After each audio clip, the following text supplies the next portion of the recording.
혹시 그렇게 좋아하지 않는 사람이랑 친밀한 관계를 누려야 했던 적이 있으신가요? 저 같은 경우에는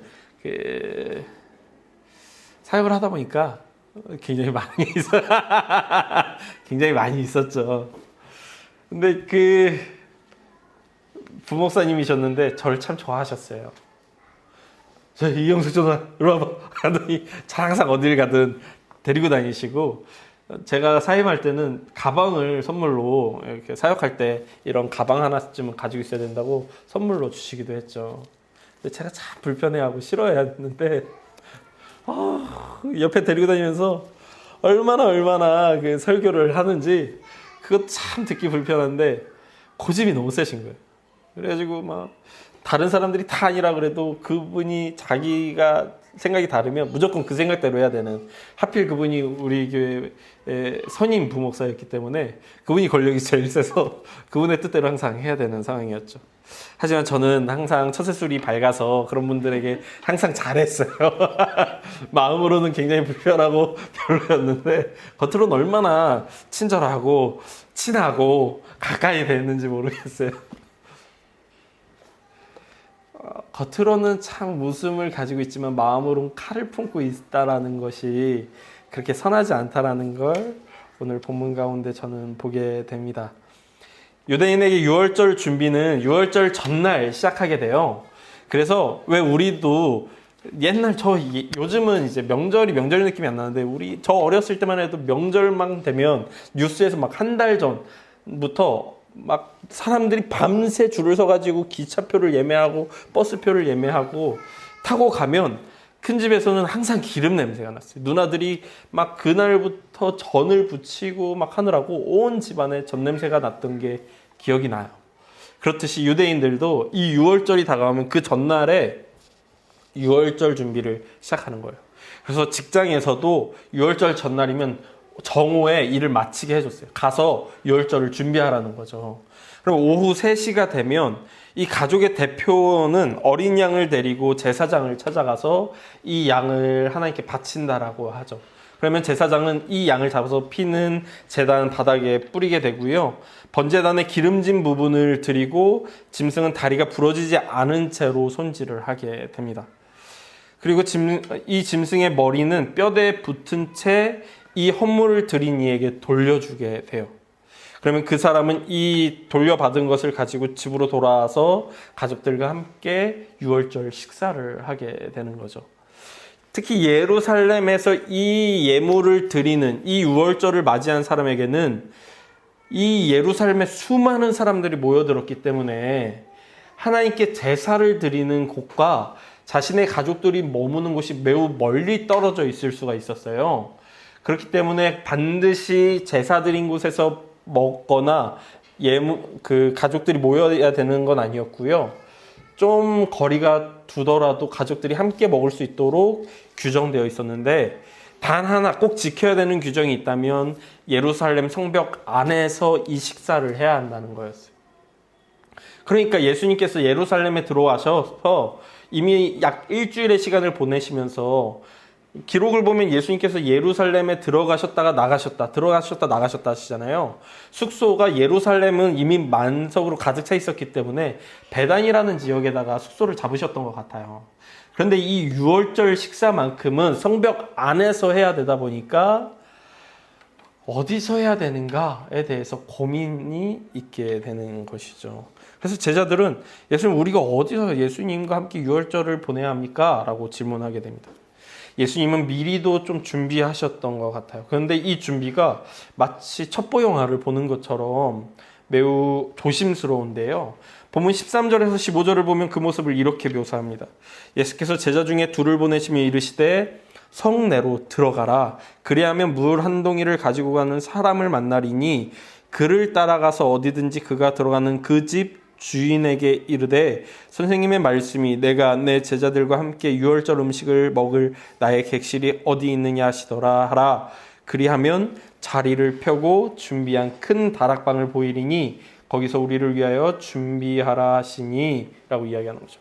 그러니까 제자 둘을 보내시면서 너네가 성내로 들어가면 물동이를 이고 가는 사람이 보일 거야 라고 하는데, 많을 수가 있잖아요. 이걸 예수님께서 정해준 사람이라고 어떻게 알 수 있을까를 보면, 이 사람이란 단어가 우리 성경에서는 그냥 사람이라고 번역되어 있는데 원어를 보면 안드로포스라는 단어예요. 이건 남성형 명사예요. 그리스어 같은 경우에는 단어 자체가 남성, 여성, 중성을 다 띄고 있어서 여성을 가리킬 때 사용하는 단어와 남성을 가리킬 때 사용하는 단어가 구별되어 있는 거예요. 근데 우리말에서는 그게 잘 구별되지 않아서 그냥 사람이라고 돼 있지만 원어를 보면 남자 사람이라는 걸 알 수 있는 거죠. 근데 당대의 사회 문화적인 관점에서 물 동이를 이고 가는 건 주로 여성의 역할이었어요. 왜? 여성이 힘이 더 세니까. 아닌가? 주로 여성이 이걸 했다 그래요. 근데 당시 사회 문화와 다르게 남성이 물동이를 머리에 이고 다니는 모습은 보기 흔하지 않은 광경인 거죠. 그러니까 예수님께서 너희가 들어가면 남자가 머리에 물동이를 이고 가는 걸 보게 될 거야. 그를 따라가 라고 하시는 거죠. 예수님께서 준비하신 대로 따라가 보니 집 주인을 만나 방을 구하게 되었습니다. 이런 조심스러운 만남과 이동, 그 후에야 구할 수 있었던 방은 당시 예수님이 얼마나 긴급하고 위험한 상황에 놓여 있었는지를 매우 잘 보여주는데요. 당시의 분위기가 얼마나 삼엄했는지 요한복음은 매우 잘 표현해주고 있어요. 요한복음 11장 55절에서 57절을 보면 당시의 상황을 이렇게 묘사해요. 유대인의 유월절이 가까움에 많은 사람이 자기를 성결하게 하기 위하여 유월절 전에 시골에서 예루살렘으로 올라갔더니 그들이 예수를 찾으며 성전에 서서 서로 말하되 너희 생각에는 어떠하냐? 그가 명절에 오지 아니하겠느냐 하니 이는 대제사장들과 바리새인들이 누구든지 예수 있는 곳을 알거든 신고하여 잡게 하라 명령하였음이로라. 대제사장과 바리새인들이요, 예수님 찾는 사람은 나한테 신고하라고 이야기한 거죠. 체포영장과 수색을 진행하고 있었다는 것을 우리가 보게 됩니다.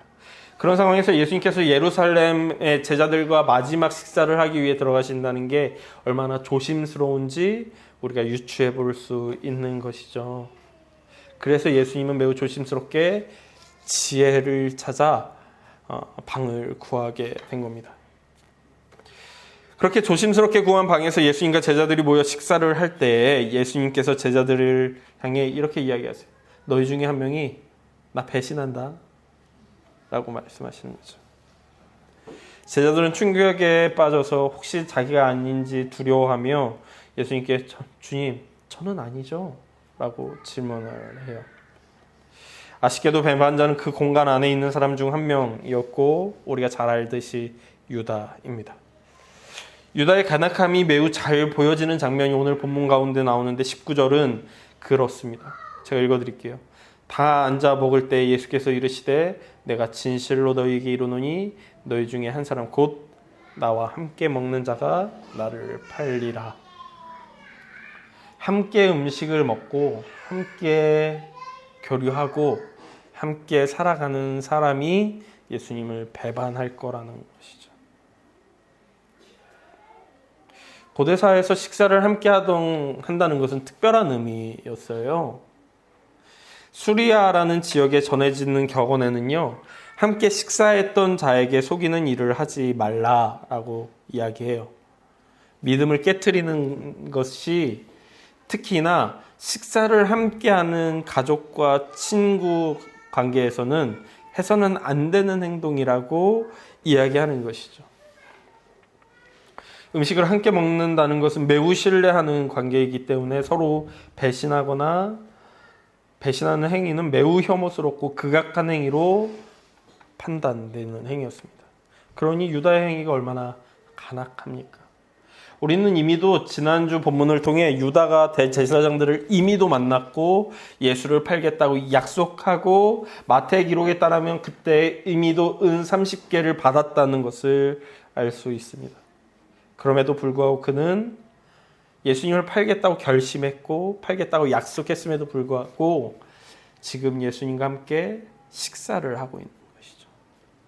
함께 식사하며 공감하며 신뢰하고 있는 그 공간에서 유다만큼은 언제 예수님을 배신하고 팔아야 되나 고민하고 있는 것이죠.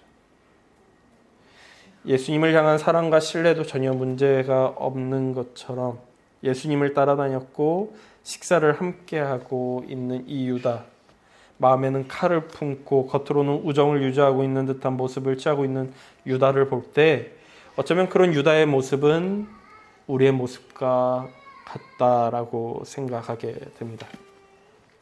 물론 우리가 예수님을 정부에 팔거나 그분을 죽음으로 몰아가진 않았죠. 그러나 유다의 그런 행동을 뭐라고 정의해야 될까? 단순히 예수님을 배신한 것, 배신이라고만 이야기하기에는 뭔가 부족하다는 느낌을 지울 수가 없는 거예요. 왜냐하면 예수님의 신뢰관계가 매우 두터웠기 때문이에요. 요한복음에 따르면 예수님께서 이 식사를 하실 때 제자들을 향해 내가 이제는 너희를 종이라고 하지 않겠다. 너희를 친구라고 하겠다라고 하시면서 깊은 우정을 보이시거든요. 3년 동안 동거동락했고 많은 고비를 넘겼고 감명받고 신뢰했고 그 신뢰관계를 기반하고 있는 이 관계를 팔아넘기겠다는 행동을 단순히 배신이라고 표현하기엔 또 다른 내용이 그 안에 담겨져 있다라는 생각이 들었기 때문입니다. 저는 구약에서 이런 행동을 우상숭배라고 표현했다고 생각합니다. 구약에서 하나님은 이스라엘의 아버지가 되셨죠. 이스라엘은 자연스럽게 하나님의 자녀가 됐어요. 그런데 이스라엘이 우상숭배한다는 것은 무엇이었습니까?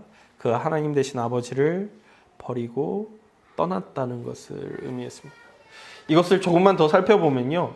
이하인 프로번이라는 교수님은 고대 근동 신화를 연구하면서 고대 근동 신화와 이스라엘의 창조 신화가 매우 닮았다는 걸 발견했어요. 근데 매우 닮았지만 매우 중요한 부분에서 내용이 다르다는 걸 발견한 거예요. 이게 오늘 본문을 이해하는데 매우 중요하다고 저는 보았는데 고대 근동에서 사람은 중요하지가 않았어요. 사람의 존재 목적은 신을 만족시키기 위해서 있는 거였죠. 우주의 존재는 신과 함께 시작됐거든요. 고대 근동에서. 그러므로 이 우주는 인간을 위해 있는 것이 아니라 신의 존재를 위해 있는 것이었어요. 즉, 이 우주는 신들의 집인 것이죠. 우주의 이곳저곳에 세워져 있는 도시의 신전들은 바로 이 신들의 집이었어요. 그리고 그 신전에 세워진 신상은 그 도시를, 그 우주를 누가 다스리고 있는지를 보여주고 있는 형상이었던 것이죠. 그리고 그 신상과 신전을 어떻게 하는가가 그 도시의 번영과 평화, 정의와 매우 밀접한 관계를 맺고 있어요. 신이 인간을 창조한 목적은 고대 근동에서는 신이 하기 싫은 일을 시키기 위해서요. 신도 무언가를 먹고 무언가를 마셔야 하는데 그것을 농사짓기가 너무 귀찮은 거예요. 그래서 인간을 창조했다고 고대 근동 신화에서는 이야기하고 있습니다. 도시를 다스리고 있는 신을 만족시켜야 하는 것이 인간 창조의 목적이라고 이야기하죠. 신의 노예로서 창조되었다는 것, 신의 노동력에 불과하다는 것, 신이 만든 노예제도에 종속되어 있다는 것이 고대 근동사회에서 믿었던 인간의 위치였습니다. 인간이 해야 하는 것은 우주의 도시의 중심에 있는 신전을 가꾸고 신들을 행복하게 하는 것이었다고 사람들은 믿었어요. 그런데 같은 문화를 공유하고 같은 지역을 공유하면서 살아가고 있음에도 다른 이야기를 하는 사람들이 있는 거예요. 창세기 이야기는 다른 도시들의 신앙과 전혀 다른 이야기를 보여주죠. 우주를 집으로 여기고 살아가는 신이 아니라 우주를 창조한 신이 나타나요. 그 신은 인간처럼 무언가 필요하다라고 이야기하지 않죠. 자신이 필요해서 천지를 창조한 게 아니었어요. 자신이 필요해서 자연과 동물과 식물을 만든 게 아니었어요. 자신이 하기 싫은 노동을 시키기 위해서 인간을 창조한 게 아니었어요. 하나님이 세상을, 우주를 창조하신 것은 그분 자신을 위해서가 아니라 피조물을 위해서라는 것이죠.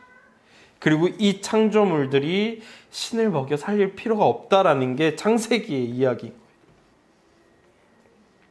하나님께서 먹을 것으로 오히려 그들을 축복하시죠.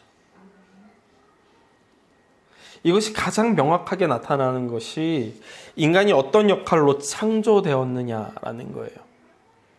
창세기는 이렇게 이야기합니다. 너희는 우주 질서를 잘 유지보수해라. 나를 대리해라. 내 형상으로 너희를 만들었다. 이것이 사람이 우상을 혹은 어떤 형상을 섬기면 안 되는 중요한 이유입니다. 왜? 우리가 하나님의 형상이기 때문이죠. 하나님께서 인간에게 주신 사명은 창세기에서 이렇게 이야기합니다. 하나님이 이르시되 우리의 형상을 따라 우리의 모양대로 우리가 사람을 만들고 그들로 바다의 물고기와 하늘의 새와 가축과 온 땅과 땅에 기는 모든 것을 다스리게 하자. 이게 하나님께서 우리에게 주신 사명입니다. 고대 근동과 전혀 다른 인간의 존재 목적을 보여주죠. 그런데 이스라엘은 그 사명을 잊고 눈에 보이는 형상을 따랐다는 것이 구약 성경이 보여주는 우상 숭배인 거예요. 유다는 예수님의 부르심에 따라 12사도로 부름받았어요. 이 특별한 관계 가운데 들어간 그는 다른 사람들은 들을 수 없었던 하나님의 이야기를 들었죠. 예수님의 비유에 대한 해석도 바로바로 들을 수 있었어요. 조금 전에도 보았듯 예수님은 그들을 향해 너는 나의 친구다 라고까지 이야기하셨어요. 예수님께서는 심지어 제자들을 향해 내가 진실로 진실로 너에게 이르노니 나를 믿는 자는 내가 하는 일을 그도 할 것이요 또한 그보다 큰 일도 할 것이다 라고 말씀하셨어요. 그리고 복음서 곳곳에 예수님께서는 자신이 떠나실 것과 그러나 세상에 그 제자들을 남겨놓았으므로 예수님의 사역을 너희가 감당해야 한다고 그들에게 사명을 주셨다는 것을, 제자들에게 사명을 부어주시는 것을 보여주고 있어요.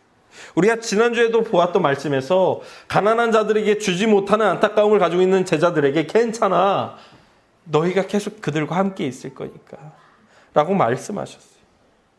구약에서 하나님이 이스라엘과 맺은 언약과 관계를 예수님께서는 그 제자들과 지금 맺고 계시는 것이죠. 그런데 구약에서 이스라엘이 하나님을 떠나 언약과 관계를 깨뜨리고 우상을 섬긴 것 같이 유다는 예수님을 버리고 그 사랑과 관계를 버린 채 은 30개를 가지고 예수님을 떠납니다. 그러니 저에게 유다의 배반은 우상 숭배로 보게 됩니다. 그런 의미에서 우리도 동일한 우상 숭배를 하고 있는 것이죠. 우리는 고대 근동의 신들을 섬기고 있지도 않고 예수님을 배반하지도 않았지만 여전히 우상 숭배하고 있습니다. 제가 지난주 중에 읽었던 이것이 너희의 신이다 라는 책에서 크리스토퍼 라이트는요, 현대를 살아가는 사람들이 섬기는 신을 다음과 같이 세 가지로 구분해요. 첫 번째, 번영의 우상. 두 번째, 국가적 자부심의 우상. 세 번째, 자기 예찬의 우상이라고 이야기합니다. 번영의 우상이라는 건 우리에게 너무나도 익숙하죠. 구약에서는 바알로, 신약에서는 맘몬이라고 표현된 바로 그것이 바로 번영의 우상입니다. 번영은 약한 자들의 고통과 상실로 몰아가는 강한 자들의 관행을 더욱더 부추겨요. 더욱더 부자가 되어라. 더욱더 탐욕을 부려라. 더욱더 갈취해라. 더욱더 가난한 사람을 외면해라 라고 이야기하죠. 심지어 그것을 미화하기까지 합니다. 사람들은 그 부자가 된 사람들에게 찾아가서 어떻게 하면 나도 당신과 같이 될 수 있습니까? 당신이야말로 이 시대의 리더입니다. 당신이야말로 이 시대의 신앙인입니다 라고 이야기하며 그를 가장 높은 곳에 세워서 가장 환영하고 가장 빛나게 만들죠. 심지어 그리스도인 역시 이것에 빠져 하나님을 떠나 우상을 섬기기까지 하는데, 크리스토퍼 라이트는 현대 번영신학이야말로 바로 이런 번영 우상이라고 이야기하고 주장하죠. 그는 이렇게까지 표현해요. 심지어 영적으로 의심스러운 출처에서 나온 것일지도 모르는 불을 가진 대형교회의 목회자들조차 위대한 지혜를 소유한 명사로 우상화되며 그들이 출판한 책들은 옛날 델보이의 신탁처럼 숭배된다 라고요. 그리스도인들이 신앙이란 이름으로 하나님을 떠난 첫 우상은 그런 번영의 신앙이죠. 국가적 자부심 역시도 우리에게 우상이 됩니다. 성경에 나오는 이스라엘은 하나님께서 자신들을 선택하셨고 자신들의 나라엔 하나님의 집인 신전이 있으므로 하나님은 무조건적으로 우리나라를 번영케 할 거라고 믿었어요. 성소와 성전은 하나님의 언약적 요구가 아니라 국가의 이익을 위해 섬기게 되었죠. 종교가 국가적 이익을 섬기는 일에 마음대로 이용되었어요. 우린 그걸 매우 잘 알고 있죠. 독일 나치 시대에 독일 교회는 그 나치에 부역했어요. 우리나라도 일제 때 그 일본의 정권의 앞잡이로 섰던 교회들이 회개하는 일들이 불과 100여 년 전에 있었습니다. 지금 우리 시대 역시도 구체적인 예를 제가 말씀드리지 않아도 여러분 머릿속에 뇌리에 떠오르는 국가에 부역하는 교회들이 떠오르실 겁니다. 그것이 국가적 자부심의 우상인 것이죠. 하나님이 아닌 국가를 따르는 것. 세 번째로 자기 예찬 역시도 우상입니다. 이것을 우리는 자부심이라고 하죠. 성경에서 자부심은 우상이에요. 아담과 하와는 하나님과 같이 되기 위해 선악과를 먹었죠. 이것이 죄의 근원, 자부심입니다. 디즈니 영화들을 보면요, 디즈니 영화들은 끊임없이 이런 메시지를 던져요. 당신이 되고 싶은 것은 무엇이나 될 수 있다. 이사야 선지자는 그런 종류의 우상에 대해서 이렇게 이야기하죠. 제가 읽어드릴게요. 대저 만군의 여호와의 날이 모든 교만한 자와 거만한 자와 자고한 자에게 임하리니 그들이 낮아지리라. 그날에 자고한 자는 굴복되며 교만한 자는 낮아지고 여호와께서 홀로 높임을 받으실 것이요 우상들은 온전히 없어질 것이며. 아멘. 번영, 국가, 자만, 이 우상을 섬기는 우리는 이미도 스스로 하나님의 형상임을 잊은 존재입니다. 번영, 국가, 자만의 우상에 빠진 우리는 이미도 예수님을 저버린 존재이죠. 번영, 국가, 자만의 우상에 심취한 우리는 이미도 이스라엘과 유다와 다르지 않은 그런 사람들이죠. 예수님의 호의에 웃음으로 맞으면서도 마음에 칼을 품고 있던 유다, 그런 유다를 보시며 하신 예수님의 말씀은, 그러니까 오늘 본문은 시편 41편을 떠오르게 해요. 이 시편 41편이 그렇게 길지 않거든요. 우리 찾아서 함께 읽어보도록 하죠. 시편 41편입니다. 제가 가지고 있는 성경책으로는 구약성경 831페이지에 있습니다. 시편 41편.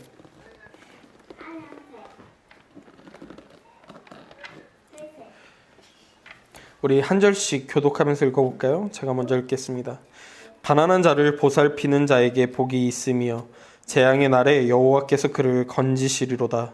여호와께서 그를 지키사 살게 하시리니 그가 이 세상에서 복을 받을 것이라. 주여 그를 그 원수들의 뜻에 맡기지 마소서. 여호와께서 그를 병상에서 붙드시고 그가 누워 있을 때마다 그의 병을 고쳐 주시나이다. 내가 말하기를 여호와여 내게 은혜를 베푸소서. 내가 죽게 범자였사오니 나를 돕소서 하였나이다. 나의 원수가 내게 대하여 악담하기를 그가 어느 때나 죽고 그의 이름이 언제나 없어질까 하며 나를 부러워서는 거짓을 말하고 그의 중심에 악을 쌓았다가 나가서는 이를 너희에 선포하오며 나를 미워하는 자가 다 하나같이 내게 대하여 수군거리고 나를 해하려고 꾀하며 이르기를 악한 병이 그에게 들었으니 이제 그가 눕고 다시 일어나지 못하리라 하오니 내가 신뢰하여 내 떡을 나눠 먹던 나의 가까운 친구도 나를 대적하여 그의 발꿈치를 들었나이다. 그러하오나 주 여호와여 내게 은혜를 베푸시고 나를 일으키사 내가 그들에게 부응하게 하소서 이로써 내 원수가 나를 이기지 못하오니 주께서 나를 기뻐하시는 줄을 내가 알았나이다.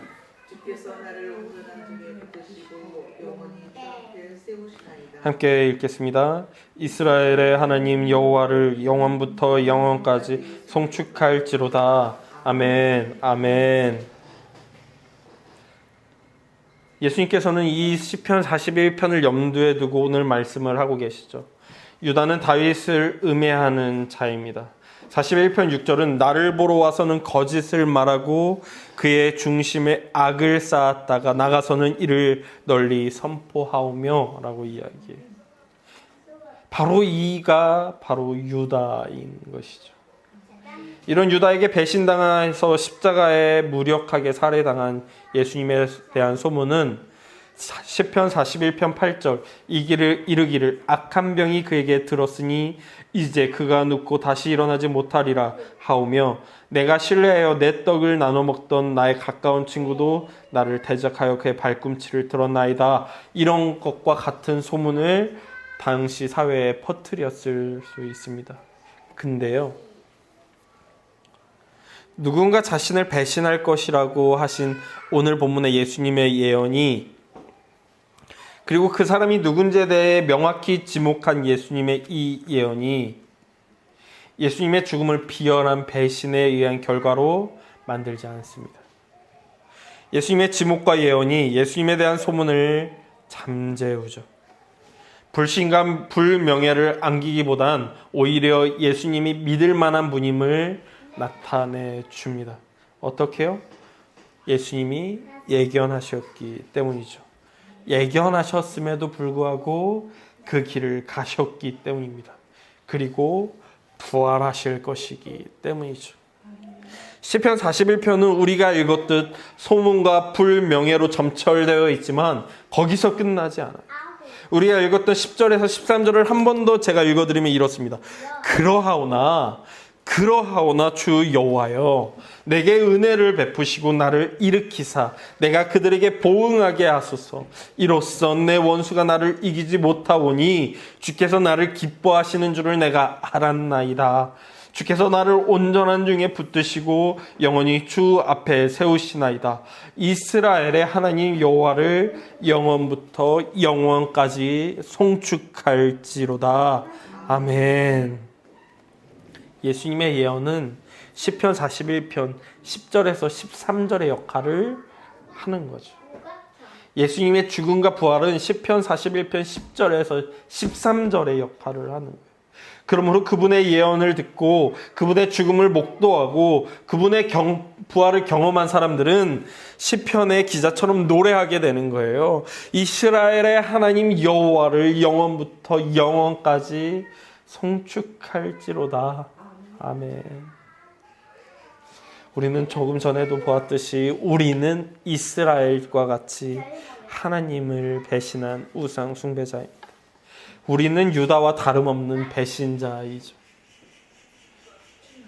하나님의 형상으로 만들어졌음에도 불구하고 우리가 바로 하나님의 상임에도 불구하고 다른 것에 마음을 빼앗기고 다른 것을 쫓아 살아가는 우리는 하나님을 배신하고 우상을 숭배하는 멸망에 가증한 것일 뿐입니다. 그럼에도 우리에게 소망이 있다면 우리가 그런 존재임에도 불구하고 우리를 바로 심판하지 않으시는 하나님의 오래 참으심과 우리가 죄인 되었을 때 먼저 그 사랑으로 우리를 구원하신 하나님의 사랑이 여전히 우리로 지켜주고 계시기 때문입니다. 그러므로 우리가 오늘 주어진 삶 가운데에 해야 될 것이 있다면 우리 삶에 있는 우상을 버리고 하나님을 쫓아 그리스도를 쫓아 온전히 그분의 말씀대로 살아가는 것입니다. 오늘 예수님의 예언과 유다의 배신을 바라보며 과연 내가 어느 부분에서 하나님과 예수님을 배신하고 우상을 섬기고 있는지를 돌아보기를 소망합니다. 그리고 심판이 임하기 전 아직 하나님께서 그 오래 참으심에 따라 우리를 기다려주시고 계신 이때에 하나님 앞에 온전히 서는 우리가 되기를 소망합니다. 이 시간 함께 찬양했으면 좋겠는데요. 이 보소서 주님 이 찬양 함께 하면서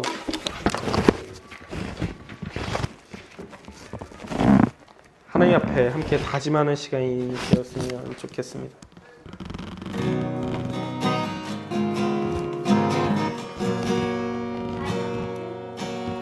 보소서 주님 나의 마음을 선한 것 하나 없습니다. 그러나 내 모든 것 주께 드립니다. 사랑으로 안으시고 날 새롭게 하소서. 보소서 주님 나의 마음을 선한 것 하나 없습니다.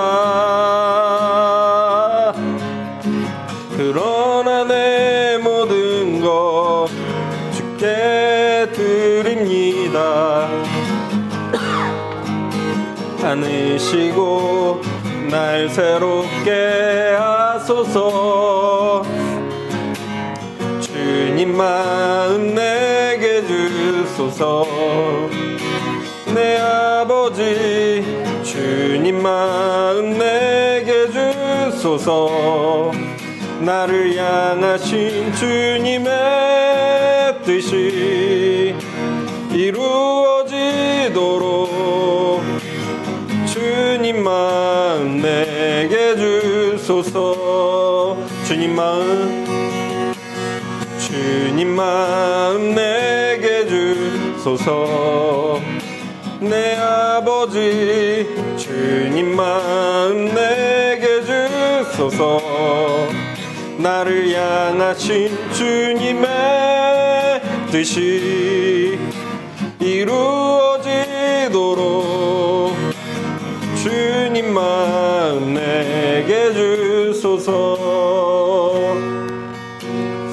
이 시간에 이렇게 기도할 때요, 주님 마음 내게 달라고, 나로 하여금 오직 주님만을 쫓아 살아갈 수 있게 하여 달라고, 내 삶에 있는 우상들을 무너뜨리고 오직 하나님만이 우리의 삶의 주관자가 되어 달라고 기도하도록 하시죠. 기도하겠습니다. 하나님, 오직 주님만이 우리의 하나님이십니다. 주님만이 우리의 신이십니다. 다른 어떠한 것도 우리의 삶을 주관할 수 없으며 다른 어떤 것도 우리의 삶의 신이 될 수 없습니다. 번영도, 자기 만족과 자기 확신도, 나라도, 그 무엇도 우리의 삶의 우상이 될 수 없습니다. 하나님의 형상으로 창조된 우리는 오직 하나님만을 나타내며 하나님만을 따르며 하나님만을 섬기며 오직 하나님의 길에 서서 하나님의 말씀을 따라 살아가야 합니다. 주님, 이 시간 우리로 하여금 우리의 삶에 있는 우상들을 무너뜨리게 하여 주시고 우리로 하여금 오직 하나님의 말씀 앞에 굳건히 서게 하시며 오직 하나님의 그 인도를 따라 우리의 모든 순간, 우리의 모든 삶을 살아가도록 인도하여 주시옵소서. 우리의 삶을 주님께 드립니다. 우리의 마음을 주님께 드립니다. 우리의 존재를 주님께 드립니다. 주님께서 함께하여 주시옵소서. 주님만이 우리의 모든 것 되십니다. 예, 주님.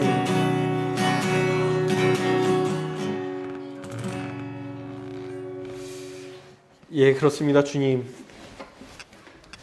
세상이 어떤 길로 우리를 인도해 갈지라도, 세상이 우리를 어떻게 이끌지라도 그것이 하나님의 말씀과 어긋나 있다면 우리 결코 그 길을 걷지 않겠습니다.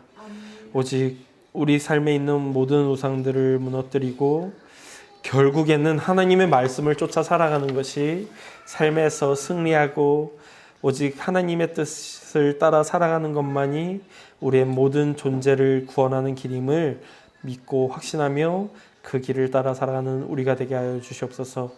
유다의 길에서 벗어나기를, 이스라엘의 길에서 벗어나기를, 오직 하나님의 길을 따라 살아가는 우리가 되기를 간절히 소망하며 예수님의 이름으로 기도했습니다.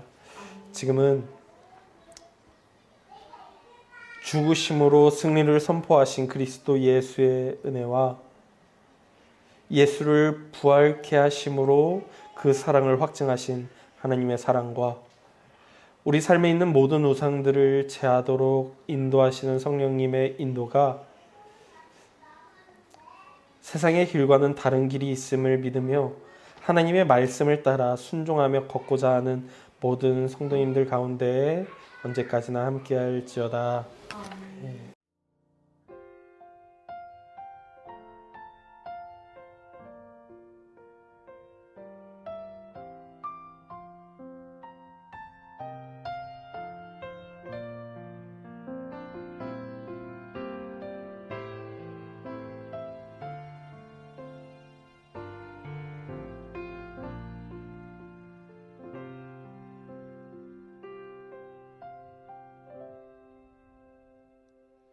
보소서 주님, 나의 마음은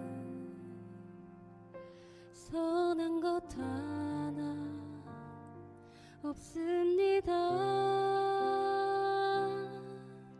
그러나 내 모든 것 주께 드립니다. 사랑으로 안으시고 날 새롭게 하소서. 보소서 주님, 나의 마음을 선한 것 하나 없습니다. 그러나 내 모든 것 주께 드립니다. 사랑으로 안으시고 날 새롭게 하소서. 주님 마음 내게 주소서. 내 아버지 주님 마음 내게 주소서. 나를 향하신 주님의 뜻이 이루어지도록 주님 마음 내게 주소서. 보소서 주님, 보소서 주님, 나의 마음을 선한 것 하나 없습니다. 그러나 내 모든 것 주께 드립니다. 사랑으로 안으시고 날 새롭게 하소서. 주님 마음 내게 주소서. 내 아버지 주님 마음 내게 주소서. 나를 향하신 주님의 뜻이 이루어지도록 주님 마음 내게 주소서. 주님 마음 내게 주시옵소서. 주님 마음 내게 주소서. 내 아버지 주님 마음 내게 주소서. 나를 향하신 주님의 뜻이 이루어지도록 주님 마음 내게 내게 사랑을 가르쳐 주시옵소서. 아멘. 내게 사랑을 가르치소서. 당신의 마음으로 용서하게 하소서. 주의 성령 내게 채우사 주의 길 가게 하소서. 주님 당신 마음 주소서. 주님의 성령 내게 채워주시옵소서. 주의 성령 내게 채우사 주의 길 가게 하소서. 주님 당신 마음 주소서. 주님 마음 내게 주소서. 내 아버지 주님 마음 내게 주소서. 나를 향하신 주님의 뜻이 이루어지도록. 우리 시간 다 같이 주님께 기도하며 나아갔으면 좋겠습니다. 주님, 나를 향하신 주님의 그 마음과 그 뜻을 내게 허락하여 주시옵소서. 예배 가운데 주님을 간절히 부르짖으며 간절히 구하며 나아가오니 주님의 마음을 내게 허락하여 주시옵소서. 다 같이 기도하며 나아가길 원합니다. 기도하겠습니다.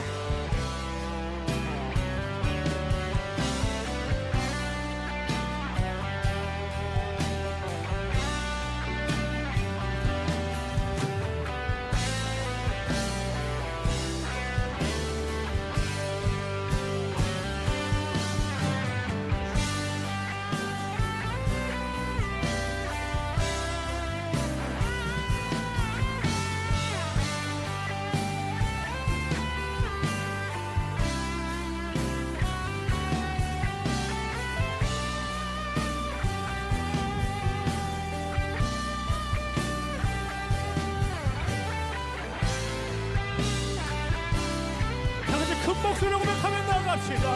주님 마음 주님 마음 내게 주소서. 내 아버지 주님 마음 내게 주소서. 나를 향하신 주님의 뜻이 아멘 이루어지도록 주님 마음 내게 주소서. 주님 마음 내게 주소서. 주님 마음 내게 주소서. 내 아버지 주님 마음 내게 주소서. 나를 향하신 주님의 뜻이 이루어지도록 주님 마음 내게 주소서. 아멘 아멘.